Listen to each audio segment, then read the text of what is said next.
সেই বুখারীর বর্ণনা, লাম্মা খালাকাল্লাহু আদামা আলা সূরাতিহি ওয়া কানা তুলহু 60 যিরাআন।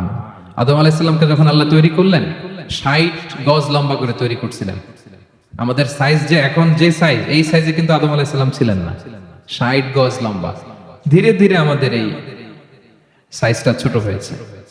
তো সৃষ্টির পরই আল্লাহ তাআলা আদম আলাইহিস সালামকে বললেন, সাল্লিম আলা উলাইকান নাফার। হে আদম, যাও তুমি এই ফেরেশতাদের একদল বসে থাকা দলকে তুমি যে সালাম দাও, এবং তারা যে উত্তর দিবে এটাই হবে তোমার বংশধরের পৃথিবীতে অভিবাদন পদ্ধতি। তো তিনি যে বললেন আসসালামু আলাইকুম, ফেরেশতারা উত্তর দিল ওয়া আলাইকাস সালাম ওয়া রাহমাতুল্লাহ।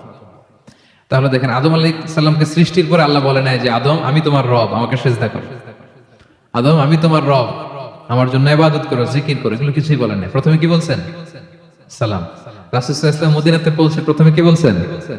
সালাম। মিল দেখছেন রবের কথায় রাসূল সাল্লাল্লাহু আলাইহি ওয়াসাল্লামের কথায়? হে আদম, আগে সালাম দাও।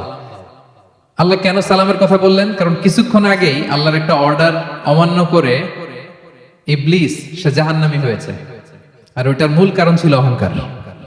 মূল কারণ ছিল কি? এজন্য আল্লাহ তাআলা বললেন যে আদম তুমি এই ভুল করো না, তুমি ইবলিসের ফুটস্টেপে হাইটো না। সে অহংকার করছে, তুমি অহংকার করো না। আর যদি অহংকার কমাতে চাও আগে কি দিতে হবে? আল্লাহ ফেরেশতাদেরকে বলে নাই ফেরেশতারা তোমরা আদমকে সালাম দাও।